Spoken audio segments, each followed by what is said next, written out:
This is the Xiaomi Mi Mix 2, and this phone is in a category I have dubbed as the budget flagship. So this phone competes dead on with the Essential phone, the OnePlus, and a bunch of flagships as well, because it's got the flagship specs. And this is a very interesting phone. And this is the successor to the Xiaomi Mi Mix. It was a very cool phone that came out, I think, about 2 years ago now, which had a lot of cool technology in it. So this was very anticipated by me, because I was looking to see what Xiaomi was going to do with innovation on this one. So let me start off and say that this is a good phone, but there's a lot wrong with it. So in this video, I'm going to be talking about why I don't like this phone and what I think needs to change. So let's get right into it. And number one is the Mi UI, so MIUI. That's the name of the skin on this phone. And if you're thinking skins, or if you were complaining about Samsung having a crappy UI with their TouchWiz back in the day, oh, you should try this out, because you'll think Samsung's TouchWiz was a lot nicer. That's how bad this is. It's just atrocious.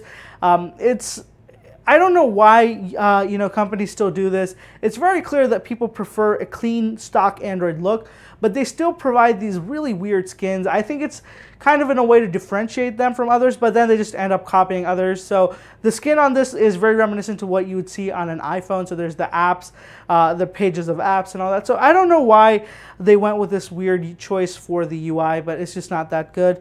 And moving on, number two is the bloatware on this is ridiculous. So not only does it have bloatware, it's got app redundancy. So it's got so many apps that are copies of each other, in the sense that there's a Xiaomi Music app, and then there's the Google Music app. There's a Xiaomi Videos app, there's the Google Videos app. So at this point, you're just saying, why are you complaining? Just delete one of them and get it over with. Except you can't delete them. You can't delete either, you can't disable them, you can't do anything.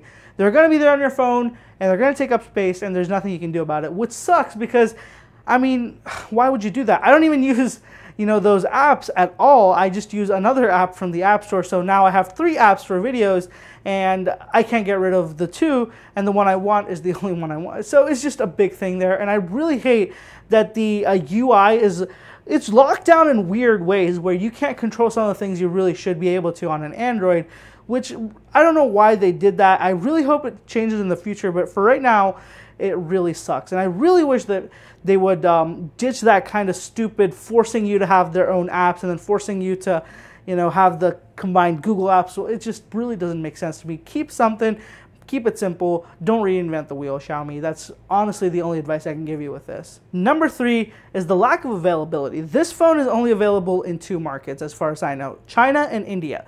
So despite being such a great phone, being priced so well, having so many cool features, it's just not available anywhere. So people don't know about it, people can't buy it, and Xiaomi isn't putting themselves out on the map there. So, I mean, even with availability in the, India and stuff, it just isn't selling well because they're not marketed well. And that's really the biggest issue with this phone, is that the awareness on it is really bad. And that kind of sucks, because if you buy a phone that people don't know about, a lot of people think, I don't know, people might not.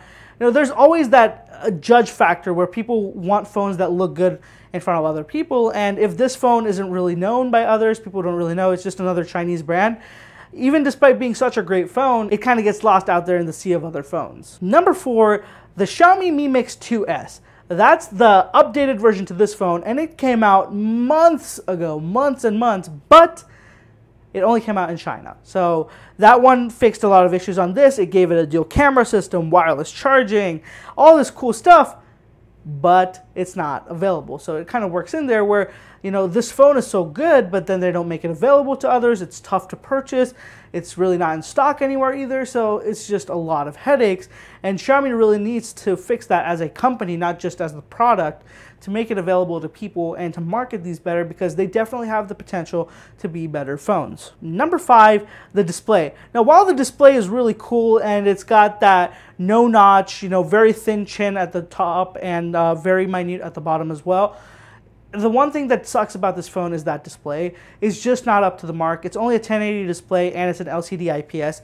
Comparing it to the AMOLED of the OnePlus, comparing it to the Essential phone, you can clearly just see the difference immediately, which really sucks because this is a good phone, but I feel like the display is one place where, you know, you look at it the most. That's the one thing that you're looking the most at the phone, and when it's not good, it really does destroy the experience for me, and that's kind of what's happened with this phone.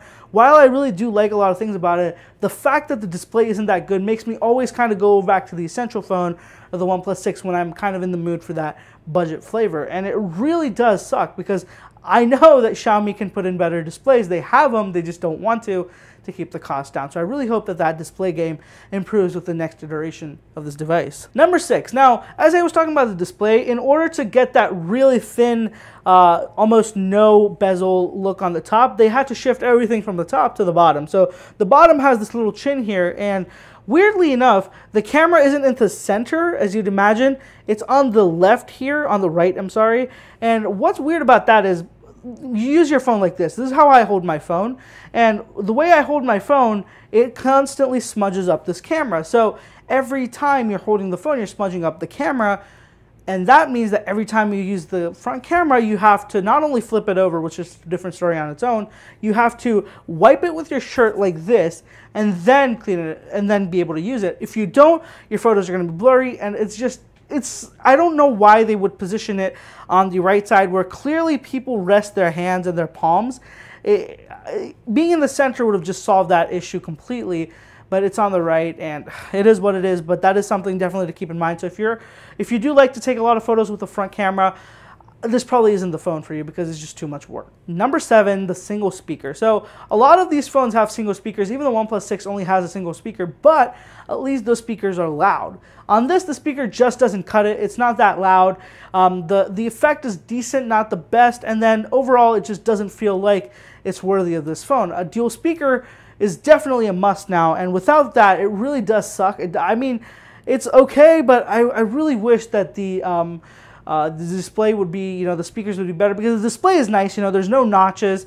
I kind of like that, but since you don't have a good speaker, it's not that good of a media player. You can't watch videos and stuff on it without being annoyed because you need to have headphones at that point. So that's something to keep in mind as well. The speakers are not that good. And the last and final one at this point, which is nitpicking, and I always do this to every phone, is the finish. So the finish is ceramic, which is amazing, but it smudges and fingerprints up so easily, which is a nightmare to keep clean. Everybody says put a skin on, do that, do this, but I mean, it hides the phone. It hides that beauty of the ceramic, the reflectiveness, the really cool finish is lost if I put a skin on it. And I really wish that the materials used weren't as smudgy. Even not only the back, but the frame as well gets smudged up really quickly. You need to keep, cleaning it off.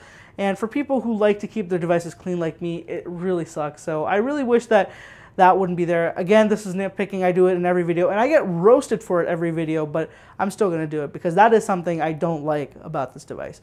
So that wraps it up, guys. I mean, these are all little issues that can be easily fixed, and I really hope that the next version of this phone is even better. I think that there's a real chance that this can compete head-to-head with OnePlus, probably even beat it if Xiaomi took it seriously. And I'm sure they can. It's just they're kind of focused towards budget phones, so they're not really focusing on the $500 phone market. They're more towards the $200 to $300 market. Totally understandable, but I really wish that this phone would be a little bit more competitive. So if you haven't already, guys, be sure to subscribe to the channel for more content on the Mi Mix 2 and a bunch of other stuff. And if you haven't already, please be sure to follow me on social media. I have all the links down in the description below. Thank you guys for watching. I'll catch you in the next one.